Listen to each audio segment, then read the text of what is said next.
بەرنامەی ئەمڕۆ بە سپۆنسەری کۆمپانیای ئەسێ بۆ بازرگانی مۆبایل شیری ئەڵتونسا.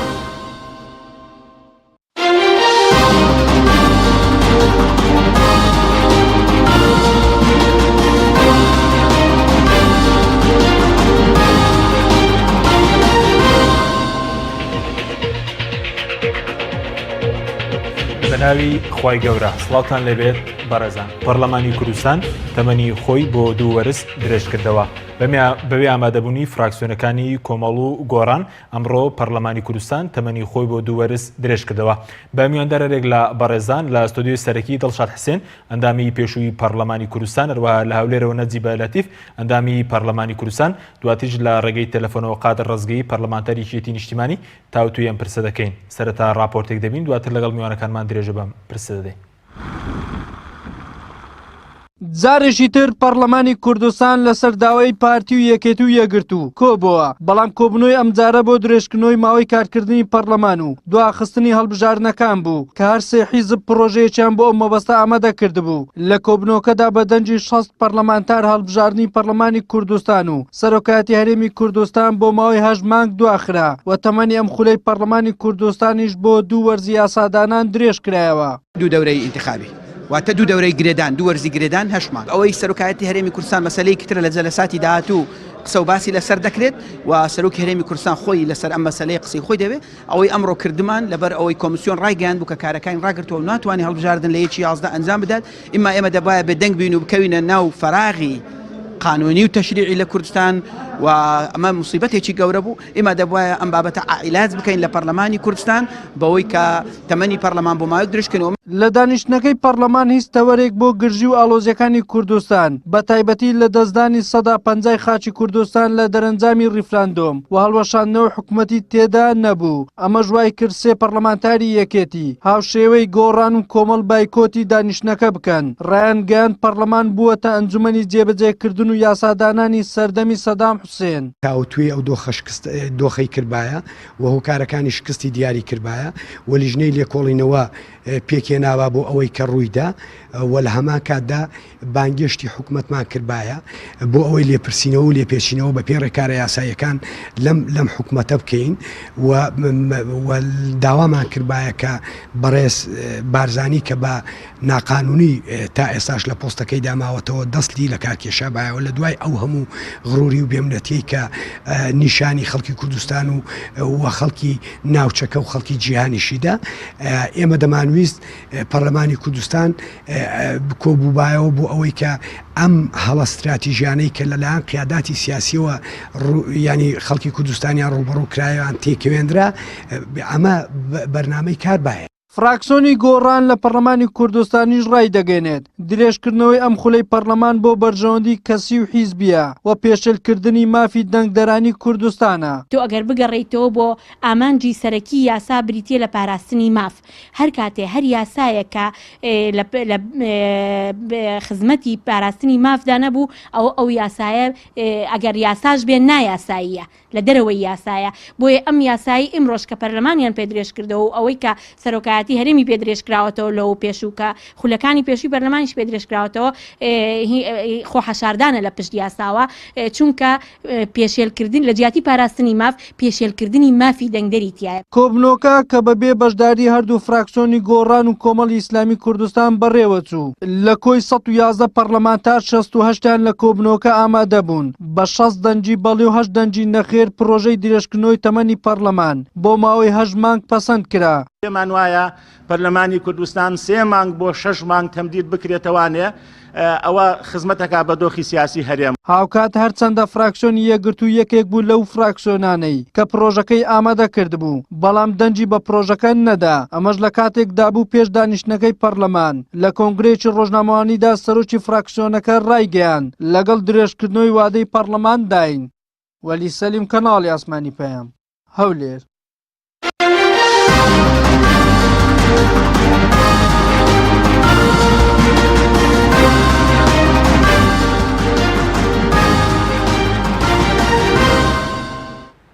دووبارە سڵاوتان لەبێت بەڕێزە سوپاس بۆ میوانەکان من کە لەشەڵ بەخێر بێ سوپاس ماوەدەبوو تەنگە سەرتە لە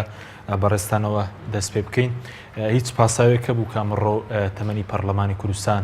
درێژ بکرێتەوە یاخود بووە بە کولتور لە کوردستان تەمەنی پەرلەمان بەردەوام درێژ کراوەتەوە لە ڕاستە تەنیا پەرلەمانێک لە دنیا بۆ بە کەلتورتیا بۆ درێژکردنەوە پەرلەمانی کوردستانە لە هەڵبژاردننی خولی یەکەمی پەرلەمانەوە درێژ کراوەتەوە بۆ ماوەیەکی زۆر لە خولی دووەم درێژ کرایەوە لە کاتی لە خولی دوم کە درێژ کرایەوە لە محکمەی اتحادی عراقیش تاعنی لێدرا بۆ ئەو سەردەم بەڵام لەبەرەوەی ئیتفاقێکی سیاسی نێوان پارتی و دەسەڵاتداران و بەغدا هەبوو ڕۆڵی سیاسی هەبوو لەیە کە ئەو درێژکردنەوە هەڵبۆشێتەوە لە خولی سێم درێژ کرایەوە بۆ دوو مانگێک و ئەم خولش درێژ کراوە یعنی کەلتوری درێژکردنەوەی پەرلەمان لە کوردستانە بۆ بە عروف و ئەمە لە هیچ پەرلەمانێکی دنیا نییە شوێنێکی دنیا نییە پەرلەمانە خولێک تەمەنی خۆی نییە لە دنیا مەگەر حاڵەتێکی زۆر قورس ڕووبدا کارەساتێکی زۆر گەورە ڕووبدا نەش بووە لە دنیا یعنی ئێستا هەموو دنیا ئەزانێ پەرلەمانی ئەڵمانە کە ئینتیخابەتی هەموو دنیا ئەزانێ پەرلەمانی فڵان کە ئینتیخابەتی تەنان دۆلە عەرەبیەکانیش هەمووی ئەزان کە ئینتیخابەتی هەڵبژاردن بە دەقیقی دیارە و لە پاڵمانە ئێمە عێراقی فیدراڵمان هەیە کە لە کاتێکا لە شەڕای لەگەڵ داعشە لە کاتێکا بارودۆخی ئەمنی مستەقر نیە وە کەرەمی کوردستان لە کاتێکا ئەو کێشانەی ڕوبەڕووی عێراقی بێتەوە لە ئەستۆی عێراقیە و لە کاتێکا بەشێکی زۆر لە قۆناغەکانی پێشووتریشە بەشێ لە شارەکان لە ژێردەستی تیرۆریستانە بووە بەڵام هەڵبژاردننی پەرلەمان لە کاتی خۆیان کردووە بەڵام بەداخەوە لە هەرێمی کوردستان ئەمە بۆ بە عادەتێکی زۆر خراپ و ئەمە تەنانەت یاساییەکان قسە لەسەر ئەوەکەن کە نوێنەراتی بۆ 4 ساڵە و دوای 4 ساڵ هیچ کەس شەرعەتی نامێنێت تەمەنی خۆی درێژکاتەوە ناکرێت هەروەکو چۆن یاساناسەکان تەنانەت بە ڕێزمام جەلاش لە مقابلەیەکە باسەکە کە کەسێکی یاساییە ئەڵێ کاتە من وەکالەتم بۆ ئەکرێ بۆ ئەوەی دیفاع لە کەسێ بکەم لە محکەمە بۆ ساڵی وەکالەتم بۆکە ناکرێت من بۆ خۆم بێم وەکالەتەکە درێژکەمە بۆ ساڵ و نیوێک چونکە ئەمە نییە لە دنیا و هیچ پاسایەک نییە بۆ درێژکردن بە تەنها ئەمە پاکێجەکە درێژکراوی پاکێجی ڕیفراندۆمە باشە کاتی خۆی خەڵک هاواری کرد ئەگەر تۆ مەبەستە ڕیفراندۆم بکرێ و سەر بگرێ بۆ لەگەڵ هەڵبژاردنان نایکەی بۆ پێکەوە نایکەی بۆ لە پێش هەڵبژاردننی پەرلەمان ناکەی پاشان ڕیفراندۆم بکەی یعنی هەموو ئەم ئەنجەندا سیاسیانە تێکەڵ کرابوو و ئەم ئیتفاقی کە کراوە بۆ درێژکردنەوەی پەرلەمان ئەمە ئیتفاقێکی پێشوەختی سەردەمی پێش ڕیفراندۆمە لە نێوان یەکێتی و یەکگرتوو پارتیا بۆ درێژکردنەوەی پەرلەمان ئیتفاقێکی سێقۆڵی هەیە ئیتفاقێکی دووقۆڵی هەیە مزمنە تەئیدێکی یەکگرتووشی لەگەڵایە کە ئەمانان لە کاتی خۆی بۆ پاراستنی خۆیان پیانەوە بۆ ڕیفراندۆمەکە ئەگە زەریبەکەی بۆ نمونە ئەگە زەریبەی جەماوەری بن ئەوە پارتی یەکێتی پەرلەمان بۆ 2 ساڵ درێژەکەن کە داواکاری یەکێتی بۆ کاتی خۆی و پارتیش ڕازی بووە بەمە و تەنانەت قسە لەسەر کراوە بە یەکلیستی دابەزن لە هەڵبژاردننی داهاتوو و تەوقیتی ڕیفراندۆم لە تەوقیتەکەی تەنها بۆ دواخستنی هەڵبژاردن بوو و ئەگینە ئەکرا هەڵبژاردن پێشتر بکرێ و ئەکرا پێکەوە بکرێ بە یەک بودجە بکرێ ئەگەر مەبەستەوەی ڕیفراندۆم ئەو ڕیفراندۆمە بۆ سەربەخۆی بووە کەواتە ئێستا یەک هەڵبژاردن لە کوردستان لە کاتی خۆیدا نەکراوە هیچ هەڵبژاردن لە کاتی خولێکی پەرلەمانیشمان تەمەنی درێژ نەکراوێتەوە هەموو خولەکان تەمەنی درێژ کراتەوە بەداخەوە سپاس دەکەم دواتێگرم و لای بەڕێز بچینی هەولێر لای نەجیبەخان سپاس بۆ ئامادەبوونتان بۆچی ئێوە ئەمڕۆ هەمووکو فراکسیۆنی کۆمەڵی ئیسلامی و گۆڕانیش بەشداری ئەم دانیشتەی پەرلەمانتان نەکردووە چۆن لە درێژکردنەوەی تەمەنی پەرلەمانی کوردستان دەڕوان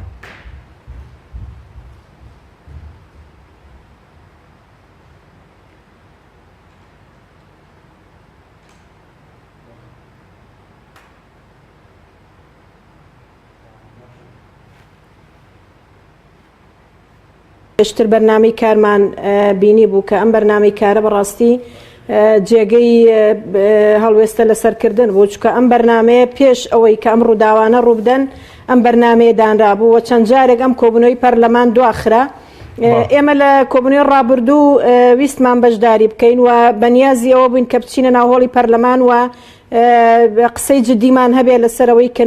نابێ ئەم خولە درێژ بکرێتەوە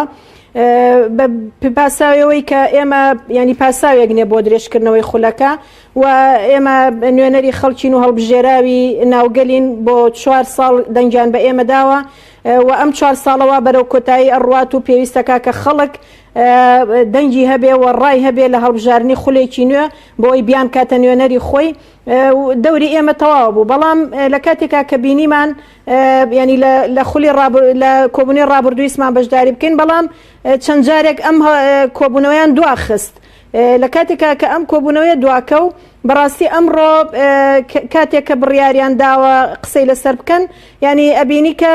هیچ مەجالێک نەماوەتەوە بۆ ئەوەی کە چکە لە کۆبوونەی پێشوە کۆمیسیۆن کاتێک لەگەڵ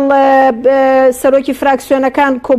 لە کۆبوونەوە بوون ئاماژیان بۆدا بوو کە ئێمە لە ڕۆی لۆجستیەوە ئامادەین تەنها چاوەڕی بڕیاری پەرلەمانین بۆ ئەوەی کە بتوانین لە کاتی خۆیان جامی بدەین بەڵام لە دوایەوەی کە ئەم کۆبوونەوانە ئەوەندە دواخراوە بە بڕیاری سیاسی ئەوەندە هێنایان و بردیان کۆمیسیۆنیش ڕێکارەکانی خۆی ڕاگرت بۆ کارکردن بۆ هەڵبژاردن بۆیە لە ئەمڕۆیە کۆمیسیۆن ئەگەر پەرلەمانیش بڕیاری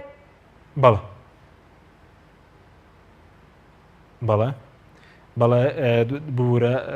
نەجیبەخان دواتەگرین و لای بەڕێزت ئەگەر بچینە لای کاک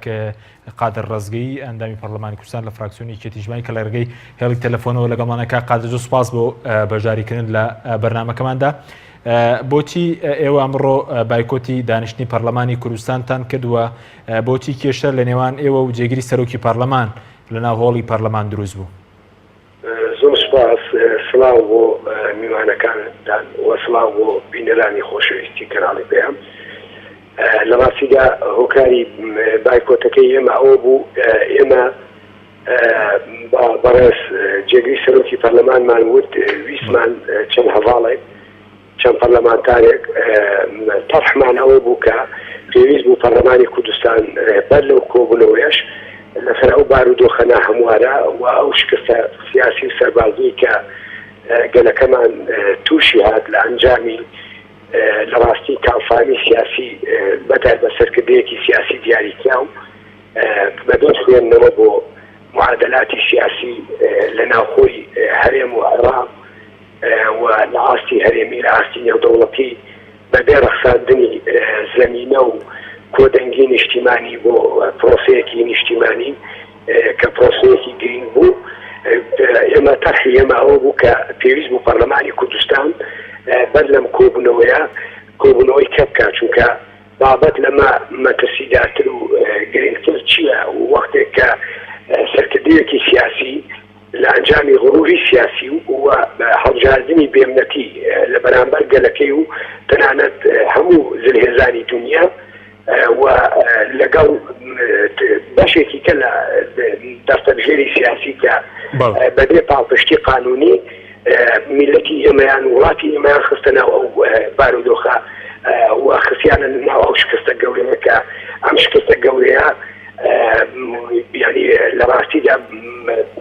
پێشتر ڕزگارکردنی کوردستان و پارێزگاریکردن لە خەڵکی کوردستان و پارێزگاریکردن لە دەستکەوتەکانی خەڵکی کوردستان و بەهێزکردنی پێگەی سیاسی و سەربازی هەرێمی کوردستان و دەنگدانەوەی لە ئاستی نێودەوڵەتی بە ئازایەتی هێزی پێشمەرگەی کوردستان و ڕشتنی سوێنی ڕۆڵەکانی ئەم میلەتە بووە کە ئەمە مەسەلەن دەستکەوتی گەورە بوون میلەتەکەمان بۆ یەکەم جار ئێمە توانیمان تەواوی ناوچە کوردستانیا جێناگۆ کام خەینە ژێر کۆنتڕۆڵی کورتخۆی و کورتخۆی حکومڕانیەتی ئەکات. ئێمە ویسمان ئەمە بابەت ئەم شکستە سیاسی و سەربازیە یعنی بابەتێک کە پێویستە پەرلەمانی کوردستان وەکو تاکەناوەندی شەرعی لە ئێستا کە نوێنەراتی خەڵکی کوردستان دەکات حەق بوو بەر لە موادەیە تاوتوی ئەم کۆبوونەوەی کرد با ئێمە ویسمان باس لە شکستی سەرکردایەتی سیاسی کوردی بکەین لە سیاستکردن ولا حکومڕانیکردنی ئەم وڵاتە لە عیلاقات و پەیوەندیە نیشتیمانیەکان لە پەیوەندیە دەرەکیەکان لە ڕاستیدا ویسمان داوای ئەومان کرد بەڵام بەڕێز جێگری سەرۆکی پەرلەمان ڕێگەی بە هیچ کامێک لەو هەڤاڵانە نەداوتی ئێمە دەبێت بەرنامەی کار چییە لەسەر ئەمە قسە بکەین لە کاتێکدا کە بەرنامەی کاریش پێشتر لە چەند خاڵێکدا خرابوو ڕوو بەڵام ئەو راپۆرتیان ئەو ڕۆشنووسی کە پێویست بوو ببێت بە بابەتی گفتوگۆ تەنها لە لای بەڕێزان لیژنەی یاسایی هەبوو و لیژنەی یاساییش لە ماوەی چەند دقەیەکی دیاریکراودا ڕۆشنووسێکیان ئامادەکرد بوو ئەم ڕۆشنووسە تەنها لە بەردەم خۆیاندا بوو و پێی پەیڕەوی ناوخۆش پێویستە ڕۆشنووسەکە بویان بابەتی گفتوگۆ پرۆژە یاسا بێ پرۆژە بڕیار بێ راپۆرت بێ پێویستە بخرێتە بۆ کسەکانی پەرلەمانتاران و بەر لە لە دوای قراردان لە کۆبوونەوە 48 ساعت بەر لە کۆبوونەوە لە ناو بۆکسی پەرلەمانتاران دابێ بۆی پەرلەمانتاران عیلمیان هەبێت لەسەر چی کۆنەکەتەوە جگە لەم خاڵە بەڕێز جێگری سەرۆکی پەرلەمان خۆی سیناریۆیەکی ڕێخست بوو بەڕێزێک لە فراکسیۆنی پارتی دیموکراتی کوردستان ڕاست وێرا بوو کە داوای ئەمە بکە پەرلەمانتار تەنها بۆی هەبێت 2 دقیقە قسە بکە وڵای بەڕێزێکی لە فراکسیۆنی پارتی دیموکراتی کوردستان پشتگیری بکە کە پشتگیری کرد و بەڕێزێکی دیکە پێویستە پشتگیری بکە کە ببێ بە سێ پەرلەمانتار لە ڕووی ڕێکاری قانونیەوە ئەم سیناریۆ لە ناوەڵی پەرلەماندا ینی وەک دەڵێ سەری کرد بۆیە دیسانەوە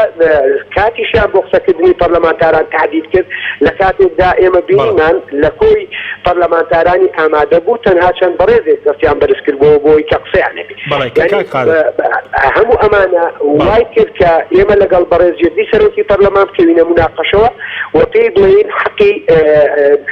پەیڕەوی ناوخۆ ئەو حەقە بە جەنابەت نادا ئازادی قسەکردنی پەرلەمانتار سنووردار بکەی لە ئەنجامی ئێمە بایکۆتمان کردووە جگەلەوە ئێمە سەرنج و تێبینیمان هەبوو لەسەر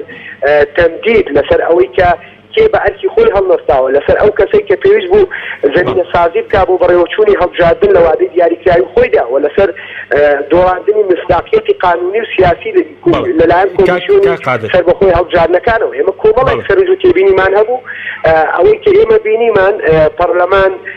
دەمکوت کراوە و پەرلەمان وەک بڵێ دەستەمۆ کراوە یان پەرلەمان وەک بڵێ تەنبیه کراوە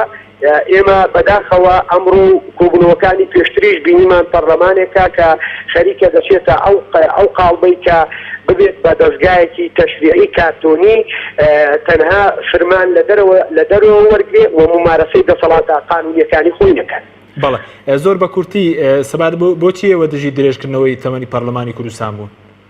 ئێمە پێمان وایە لە ئێستاشدا ئێمە دەڵێن ڕاستە واقع لەم تەوقیتەدا ئامادەکاری بۆ هەڵبژاردننی پرۆسەی هەڵبژاردننی پەرلەمان نەکراوە نە بۆ سەرۆکایەتی هەرێم نە بۆ پەرلەمان بەڵام کێ بەرترسە لەوەی کە ئامادەکاری نەکراوە بەڕێز بارزانی کە خۆی بە ناقانونی سەرۆکی هەرێمی کوردستانە و مارەسەی دەسەڵاتەکانی سەرۆکی هەرێم دەکا بەر لە 2 مانگ لە کۆتایی هاتنی وادەی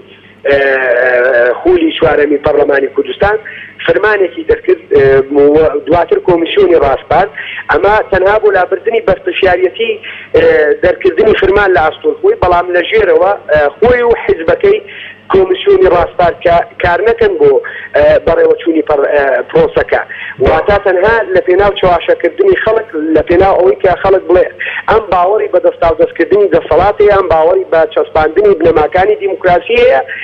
فرمانێکی دەکرد جیا لەوە کۆمیسیۆنی سەربەخۆی هەڵبژاردنەکان کە پەرلەمانی کوردستان متمانەی پێداوە و کۆمیسیاران متمانیان لەلایەن پەرلەمانی کوردستانەوە وەرگرتووە پێشترش قانونیان بۆ قانونمان پەسەند کردووە بۆ دامەزراندنی ئەم کۆمیسیۆنیان دروستکردنی ئەم دەستگایە ئێمە بینیمان بەڕێزان لە کۆمیسیۆنی سەربەخۆی هەڵبژاردنەکان بۆ خەڵک دەیانوت ئێمە هەموو ئامادەکاریەکمان کردووە بەڵام لە کۆبوونەوەیان لەگەڵ دەستەی سەرۆکایەتی پەرلەمان و فراکسیۆنەکان وتگویان ئێمە ئامادەنین بۆ هەڵبژاردن ینی پێویستە ئاماژە بەوە بدرێت کە لە ڕاستیدا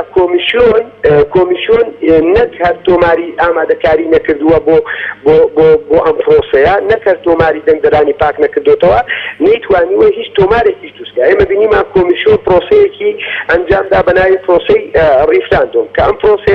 پرۆسەیەکی بێبنەما بوو و پرۆسەیەکی ناکامل بوو پرۆسەیەک بوو کە ئیسینادی قانون بەجیالەوە ئێمە بینیمان کە کۆمیسیۆنی سەربەخۆی هەڵبژاردنەکان خۆی بە بەرپرسیار لە بەردەم پەرلەمان نازانێ قانون دەشکێنێ فرمان لە کەسی ینی دەرەوەی پەرلەمان و دەرەوەی موسساتی حکومڕانی لە وڵاتە وەردەگرێت و لە هەمان کاتیشدا تەمدیدکردن لە ڕاستیدا تەمدیدکردن هیچ دقیقی قانونی نییە بۆ ڕاستە پەرلەمانی کوردستان و پەرلەمانتاران نوێنەر و هەڵبژێردراوی خەڵک و گەلی کوردستانن بەڵام گەلی کوردستان بۆ 4 ساڵ دەنگی بە پەرلەمانتار و بە نوێنەرەکەی خۆی داوە بەداخەوە لە کوردستان مەسەلەی درێژکردنەوە و تەمدیدکردن خەریکە دەبێت بە عورف و لەبەر هەموو ئەو هۆیانە لە ڕاستیدا ئێمە ئەمڕۆ بایکۆتی کۆبوونەوەی پەرلەمانە. بەڵێ زۆر سوپاس کاتم نەما زۆر بە کورتی باز لەوەکرێ ئەو سێ پەرلەمانتارەوە زایدەن کە پەرلەمانتارێکیشان بەشداری نەکرد و بەنیازی فراکسیۆنێکی نوێ پێک بێنشتی وە هەیە لای ئێوە؟ نەخێر نا ئێمە پەرلەمانتارین لە چوارچێوەی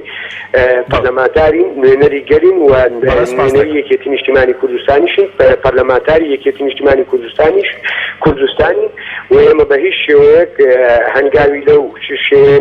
لە بەرنامەدایە و نە ڕوو. سپاس دەکەم سپاس بۆ بەرز کاک قادر ڕزگەی ئەندامی پەرلەمانی کوردستان کە لەسەر هێڵی تەلەفۆن لەگەڵمان بووی. نەجیب خان ببوو ئەگەر بگرین و لای بەرزتان پێشتر پرسیاریەوەم کرد بەرز باسی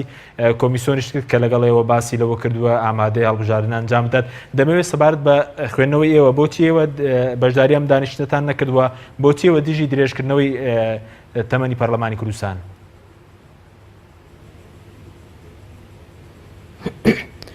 بەڵێ من ئاماژەم بەوەدا کە بەڕاستی کۆمیسیۆن کاتێ ئەو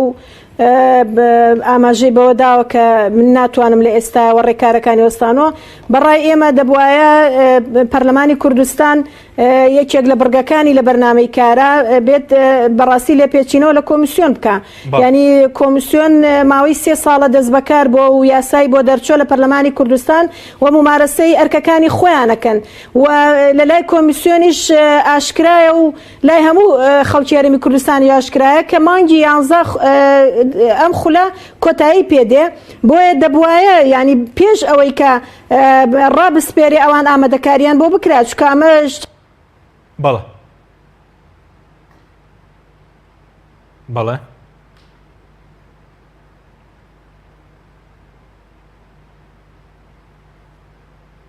ئێمە ینی یەکێک لە بڕگەکە ئێمە تێبینیمان هەبوو لەسەر بەرنامەی کار تێبینیمان هەبوو لەسەر بەرنامەی کار لە کاتێکا کە ئێستا بارودۆخی هەرێمی کوردستان بە حاڵەتێکی زۆر نەخوازراوە ئەڕوا کۆمەڵی کێشە و قەیران یەخەی بە خەڵکی هەرێمی کوردستان گرتووە ئەو هەموو بارودۆخەی کە بەهۆی بڕیاری سیاسی و بڕیاری هەڵەی سیاسیەکانەوە دراوە لە ئەم ڕۆیە ڕووی لە هەرێمی کوردستان کردوە دەبوایە بەرنامەی کار قسەی لەسەر ئەو بابەتانە بکردایە قسەی جدیمان هەبوایە لەسەرەوەی کە چێتان کەم تەرخەم بووەوە چی هۆکارێک هەبوو بۆی کە بارودۆخی کوردستان بەم ڕۆژە بگات دەبوایە ئەمانە باز بکرایە بەڵام ئێمە تێبینیمانە بوو لەسەر بەرنامەی کار و پێمان وا بوو ئەو بەرنامەی کارە لە ئێستا نەئەبوایە قسەی لەسەر بکرایە وەکو ئاماژەم پێدا کە ئەمە هی پێش ئەم بارودۆخە و پێش 16 مانگ ئەم بەرنامەیە دانرابوو تەنها بڕگەیەکیان لابدا بوو لە بەرنامەی کارەکە بۆیە ئێمە تێبینی زۆرمان هەبوو لەسەری و لە کاتێک شاب ئەو بڕگەی کە باز لە پرۆژه یاسایەکەکە بۆ بەردەوامبوونی خولی چوارەم ئێمە وەکو ئەندامانی پەرلەمان ئەو پرۆژەیەمان پێ نەگەیشت بوو و هیچ زانیاریەکمان نەبوو لەسەری بۆیە بە قەناعەتی ئێمە بەڕاستی ئێمان زانی کە ئەمە وەکو یاسایی سی حوزەیران لە یەک ڕۆژە لە ماوەی سەعاتێکە خوێندنەوەی یەکەم و دووەم و دەنگدانیشی بۆ کرا بۆ ئەو پرۆژێ و ماوەی خولی چوارەمی پەرلەمان درێژ کرایەوە. بەڵێ زۆر بە کورتی سەبارەت بە مەسەلەی ئایامە لە پەیڕەوی ناوخۆی پەرلەمان ڕێگەی پێدراوە خولی پەرلەمان درێژ بکرێتەوە کە باز لە 2 وەرز دەکات کە 2 وەرز مەسەلەن زیاترە لە 8 مانگ؟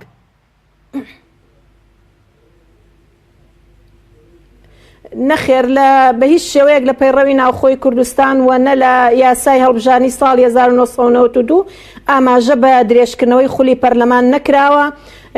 بەڵکو ئەمە بۆتە عورفێک لە هەرێمی کوردستان بەداخەوە کە پەرلەمان هەموو خولەکان تا ئێستاوەی کە بووە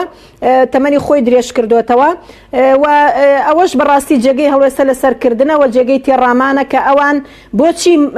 کاتێکی دیاریکراویان دیاری نەکردووە لەو بڕیاری کە ئەمڕۆ داویانە ینی بۆ نمونە نەژ تەنانەت لە بڕیارەکانە نیان و تۆ 8 مانگ ئەوان دەڵێن 2 وەرزی گرێدان وەرزی گرێدان 4 مانگە و بینی ئەم 2 وەرزش 2 مانگە کەواتە لە 8 مانگ زیاترەکە و ئەمە بەڕاستی قابلی تەویل و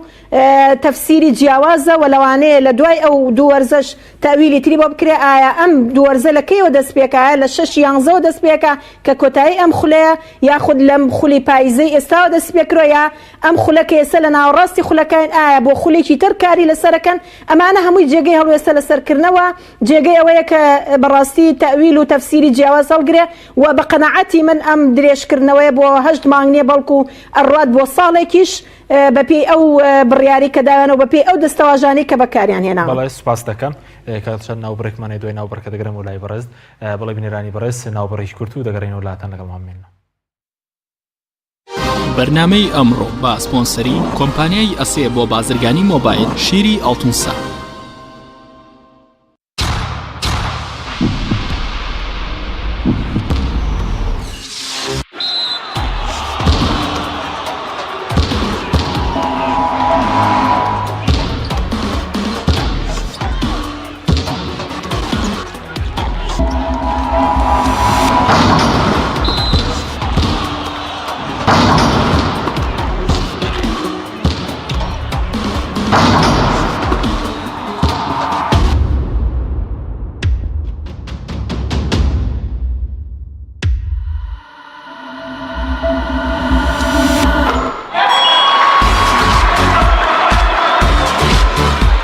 سەرکەوتنە گەورەیە تەنها شیری وشکی ئەڵتونسای تەمێکی ڕاستەقینە و 100% سروشتی نۆشی کەو هەمیشە بە بەهێزی بمێنەرەوە. نوێترین ئۆفەر لە کۆمپانیای ئەسێەوە. ئێستا مۆبایلی زیرەکی ئەسێ Q5S 4G LTE کە بە فینگرپرینت کار دەکات بە قستی مانگانەی تەنها 59,000 پێشەکی و مانگی تەنها 14,000 دینار. نوێترین مۆبایلی زیرەک و پێشکەوت و بە نزمترین نرخ بۆ تۆی خۆشەویست. ئەسێ Q5S 4G LTE.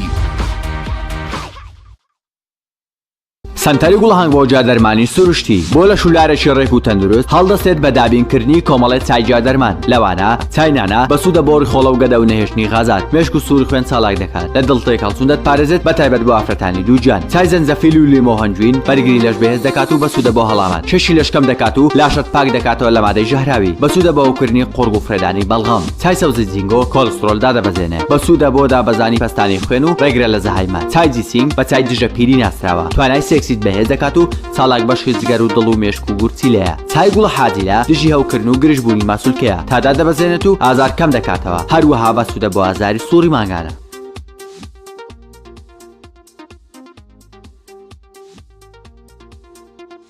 کۆمپانیای دنیا دیکۆر. کۆمپانیای دنیا دیکۆر ئامادەیە بۆ دانانی دیکۆراتی ماڵ و شوێنە گشتی و حکومیەکان. کۆمپانیای دنیا دیکۆر هەڵدەستێت بە دروستکردن و دانانی کەوانتەر و ژووری نووسن و ئۆفیسی گەشت و گوزار و جبسم بۆردی مەغریبی و کاغەزی دیواری ئیتاڵی و تەختەی ئەرزی تورکی و ئەڵمانی و جیاکردنەوەی هۆڵ بە SDF و MDF و داری سروشتی. کۆمپانیای دنیا دیکۆر دنیایەک بۆ دیکۆراتەکانتان. ناونیشان سلێمانی فەرعی یەکەم شەقامی بازنەی مەلیک مەحموود بەرامبەر پارکی مەلیک مەحموود. فەرعی دووەم شەقامی بازنەی مەلیک مەحموود بەرامبەر سۆپەرمارکێتی ئاڵتون. فەرعی سێیەم ناوچەی پیشەسازی یەک بەرامبەر تاقیگەی بیناسازی. کۆمپانیای دنیا دیکۆر. تۆپ ئارت تاکە بریکاری تۆڕی میدیایی کۆمەڵ بۆ دروستکردن و بڵاوکردنەوەی ڕیکلام. تۆپ ئارت.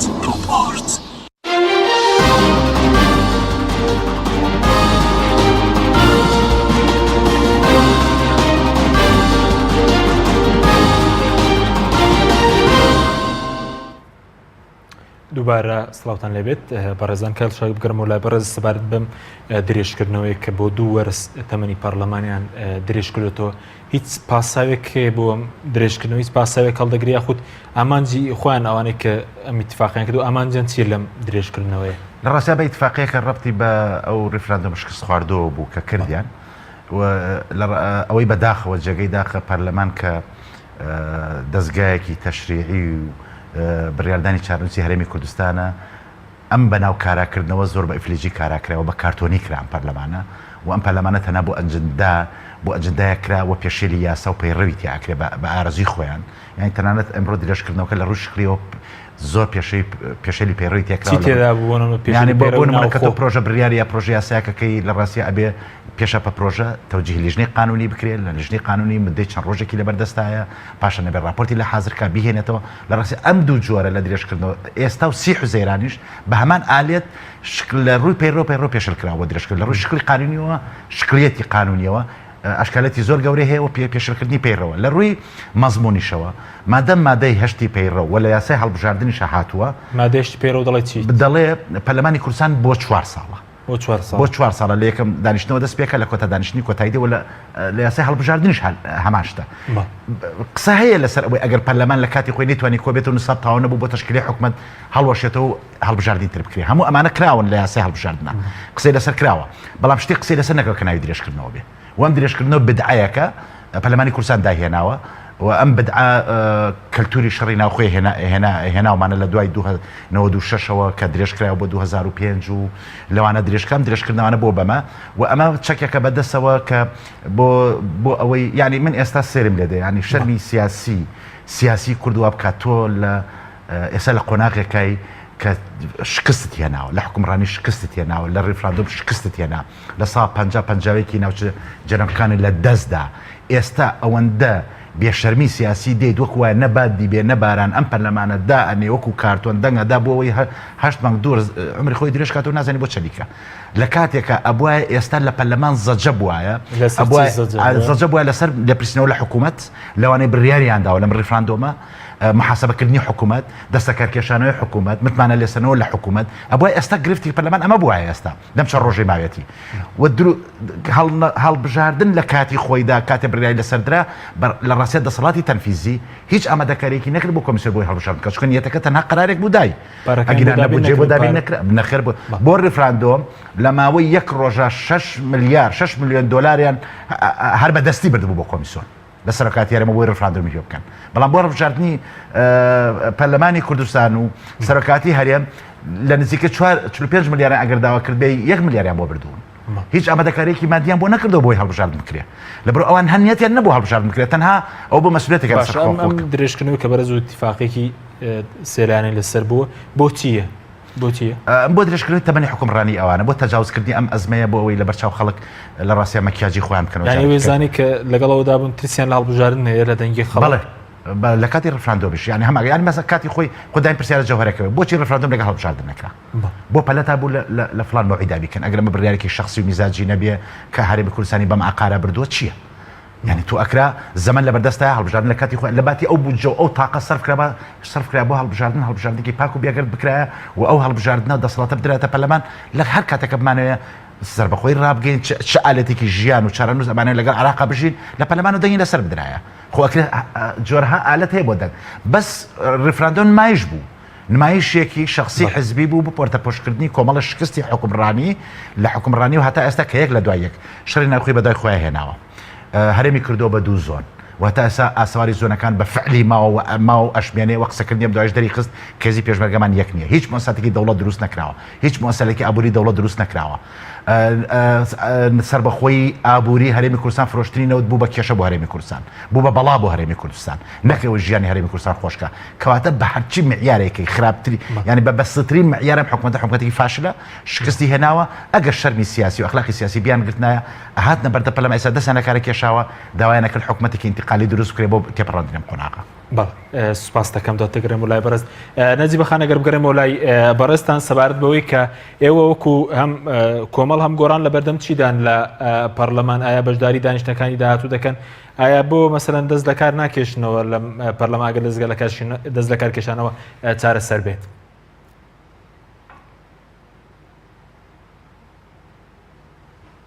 ئێمە وەکو فراکسیۆنی کۆمەڵ ئیسلامی و لە هەمان کاتا فراکسیۆنی گۆڕانیش هەر لە سەرەتاوە زانیومانە کە کاراکردنەوەی پەرلەمان ئەمە ناوی کاراکردنەوە نیە بەڕاستی بەڵکو بۆ بڕیاردان لەسەر کۆمەڵی ئەجەندای حیزبی و بڕیاری حیزبی پەرلەمان کاراکراوەتەوە بۆیە تا ئێستا بەشداریمان نەکردەوە پێمان وە بۆ ئەو بابەتانی لە بەرنامەی کارداندرێ هەمووی بڕیاری حیزبیە و دەیهێنن لە ناو پەرلەمانە بە شەرعێتی پێدەن بۆ ئێمە لە داهاتووشە سەیری بەرنامەی کارەکەین ئەگەر بزانین ئەو بابەتانی لە بەرنامەی کارەدانرێ تا چەندێ لە خزمەتی خەڵکی هەرێمی کوردستانە و تا چەند لە خزمەتی باشکردنی حاڵ و گوزەرانی خەڵکی هەرێمی کوردستانە ئەو کاتە بڕیارە دەین بەشداری بکەینیاننا چونکە بەڕاستی ینی سەرەتای کاراکردنەوەی پەرلەمان و یاخود بڵێن دەستپێکردنەوەی کۆبوونەوەکانی ئەوان کۆمەڵێ بەڵێنیاندا بە خەڵکە لە ئەولەوێتی کارەکانی پەرلەمان قسەکردن بێت لەسەر باشکردنی بژێوی خەڵک بەڵام بینیمان کە تا ئێستا یەک جار لەگەڵ حکوومەت دانیشتنەوەیش حکوومەت ئەسڵان حسابی بۆ نەکردن بۆ پەرلەمان و هیچ وەڵامێکی نەدانە و هیچ بەڵێنێکی نەدا بۆ چاکردنی بژێوی و وازهێنان یاخود چاوپێخشانەوە بە پاشەکەوتی موچە بۆیە تا ئێستا پەرلەمان ئەوەی کە کاری لەسەر کردو تەنها بڕیارەکە حیزبەکانی شەرعاندۆ و کردێتی بە بڕیارێکی شەرعی ئەگەرنا هیچ تا ئێستا شتێکی نەکردو بۆ خزمەتی خەڵکی هەرێمی کوردستان و چاکردنی ئەو بارودۆخە. بۆیە لە داهاتوشتا ئێمە سێری بەرنامەی کارەکەین ئەگەر زانیمان ئەو بەرنامی کارە لە خزمەتی خەڵکایە و لە بەرژەوەندی خەڵکی هەرێمی کوردستانەوە تێپەڕاندنی ئەو بارودۆخە هەموارەیە بێگومان ئێمە بەشدارەکەین و خۆمان بە بەرگریکاری گەلی کورد و میلەتەکەمان نەزانین. بەنسبەت دەست لە کار کێشانەوە بەڕاستی لەوانێ لەمە دو زۆر ئەم پرسیارە ڕوبەڕوومان بێتەوە و قسەی لەسەر بکرێت کە ئێمە ئەگەر بە ناشەرعیە زانین ئەگەر لەگەڵ درێژکردنەوە نەبووین چۆن لەمە دو ئێمە ئەتوانین بەشداری کۆبوونەوەکان بکەین. بەڕاستی بەلای ئێمەوە وەکو فراکسیۆنی کۆمەڵ ئاسانترین شت دەست لە کار کێشانەوەیە لە پەرلەمانی کوردستان. بۆچی لەبەرەوەی ئێمە ئەرک و بەرپرسیارەتێک لەسەر شانمانە و ئەگەر ئەو ماوەی ئەو 4 ساڵە تەواو بوو ئێمە ئەو ئەرک و بەرپرسیارەتی لەسەر شانمان لاچێەوە خۆمان بە بەرپرسیارە زانین. بەڵام لە ئێستا بەڕای ئێمە دەست لە کار کێشانەوە چارەسەرێکی گونجاونێ لە ئێستاە. بۆچی لەبەرەوەی بەپێی یاساگەر ئێمەش ئەو 6 ئەندام پەرلەمانە دەست لە کار بکێشینەوە ئەبێ بەپێی یاسا 6 کەسی تر دێتە جێمان کە بارودۆخەکە هەر وەکو خۆی وایە مەگەر لە حاڵەتێکە حیزب بڕیار بدات کە بە تەواوەتی بایکۆتی پرۆسی سیاسی بکات و لە پرۆسی سیاسی بکشێتەوە لە هەرێمی کوردستان. ئەگەر هەر کاتێک کۆمەڵی ئیسلامی ئەو بڕیارەیدا بێگومان ئێمە وەکو فراکسیۆن پابەند دەبین پێوەی ئەگەر نا ئێمە حیزبێکی سیاسین و خەباتی خۆمان لەناو پەرلەمانە ئەبینین و کارمان بۆ هەڵبژاردنەکان کردووە و چوونە ناو پەرلەمان چکە ئەبینین کە لەوێ ئەتوانین بەرگری لە خەڵک بکەین و ئەتوانین ئەو یاسا و بڕیارانە دەرکەین کە لە بەرژەوەندی خەڵکی هەرێمی کوردستانە. بەڵێ بەس سەبارەت بەوەیە تێگەشتان لەسەرەوە نیە ئێستا بۆ نمونە 2 وەرز درێژ کراوەتەوە موعیدی هەڵبژاردنیش دیاری نەکراوە سەرڕایەوەی کە بەرەزوتە 2 وەرز 4 مانگ 2 مانگیش پشوو دەکەوێتە نێوانیانەوەکەواتە نزیک بە 10 مانگ سەرڕایە و موعیدی هەڵبژاردنیش دیاری نەکراوە.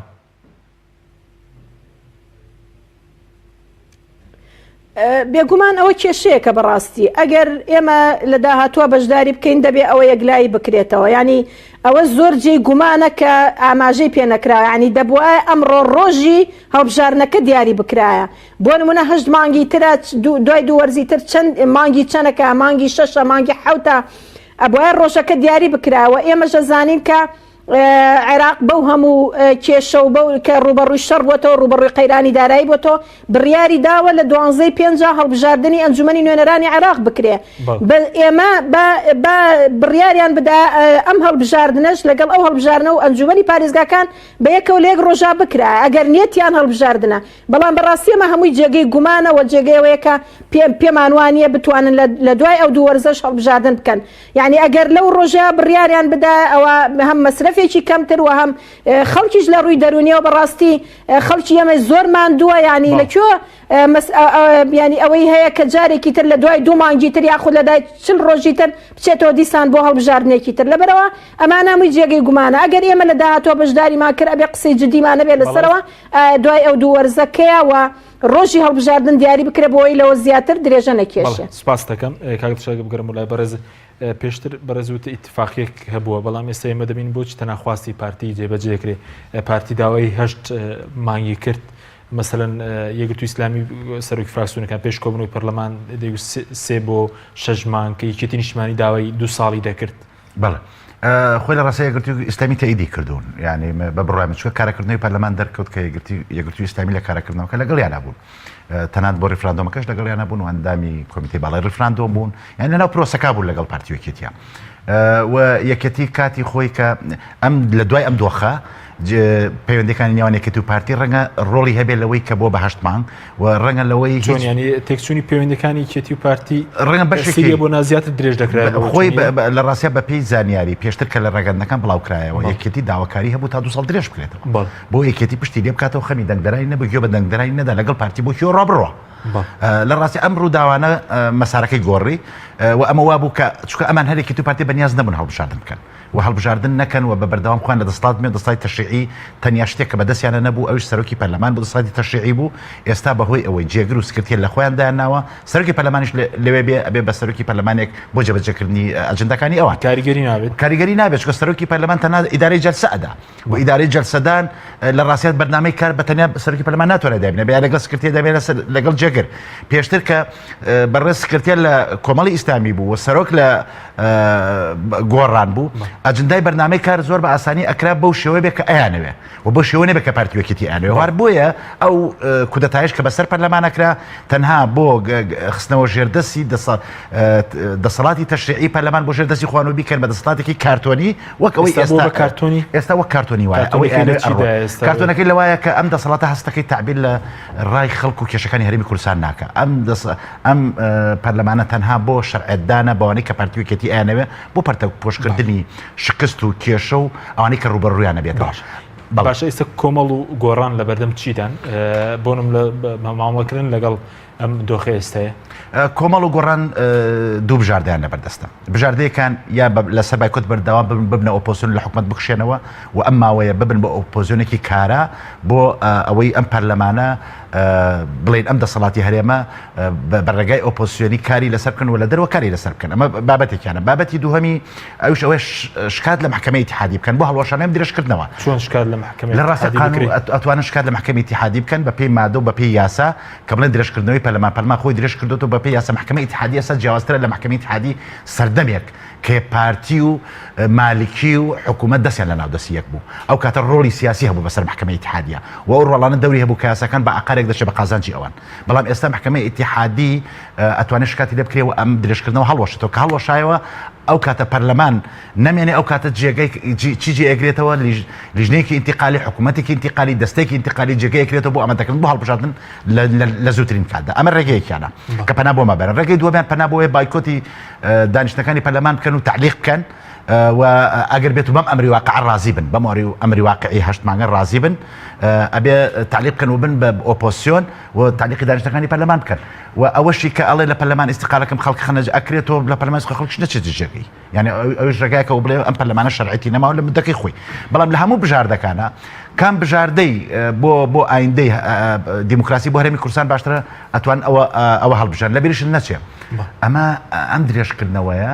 ڕێگە ئەدا بە حکوومەتی عراقی دەستی واڵە بە بەپێی دەستور دەسەڵات لە دانانی خەڵکە لە هەرێمی کوردستان بۆ نمونە ئەگەر بۆ نمونە سەرۆکاتی هەرێم بەتاڵ بێ و هەڵبژاردنی بۆ نەکرێ لە کاتی بەتاڵە ئەمە قسەی من نییە ئەمە قسەی شارەزایەکی سیاسیە شارەزایەکی یاسایی دەستوریە کاکەم شێخ لەتیف لە مقابلەیەکە ئەڵێ ئەمە دەسەکاتەوە بۆ حکوومەتی عراقی بۆی دەست بخات بە دانانی خەڵک لە هەرێمی کوردستانە هەر لە سەرۆکی هەرێم و لە پەرلەمان و لەمانە کە هەڵی وەشێت و دەستکاری بکە خەڵکی خۆی دابنێت چکە دەسەڵات ئەو دەسەڵاتی درراوە بە ئەنجومەن نوێژان ڕێگەی بەمە پێدا و ئەمە هەڵێکی گەورەی هەرێمی کوردستان کردوێت ئەمە ڕێی مشەڕعەکە یعنی یاساناسێکە بەڵام هەموو ئەمانە ئەم ئەگەرانە ڕەنگە لە بەرچاو نەبن ئەگەر ئێستا لە بەردەم کۆمەڵ و یەکگرتووە کۆمەڵ و گۆڕانە لەگەڵ ئەو لایەنانەی هاوپشتیان ئەوەیە بەرەی معارەزە هەڵبژێرن و ئەم ماوەی کەماوە فشار بکەن لەسەروی هەڵبژاردن لە کاتی خۆیان بکرێ و هەموو فشارەکان جەماوەری سیاسی دیبلۆماسی چونکە تۆڕقی گەورەت بەدەستەوەی تۆزانی ئێستا عراق شەڕ هەرێمی کوردستانەکە شەڕ یاسا و دەستور لەگەڵ ئێماکە من ئێستا شەرعەتی یاسا و دەستوری بەدەست هەڵبژاردن لە کاتی خۆیان بکرێ شەرعەتی ناوخۆییم هەیە شەرعەتی نێودەوڵەتیم هەیە و هەموو ئەمانەوە ئەکا کە گۆڕان و کۆمەڵ ببن بە دوو هێز کە بتوان نێڵن پارتیوەکێتی لەمە زیاتر خەڵقی قانون بکەن. سپاس دەکەم. نەجیب خان سەبارەت بە ئایندەی کاری پەرلەمانی دوای ئەم درێژکردنەوەی ئایندەی کاری پەرلەمانی کوردستان لەبەر دەمچیدا و خەڵکی کوردستان لە بەردەم چ جۆرە پەرلەمانێکدا دوای ئەم درێژکردنەوەانە؟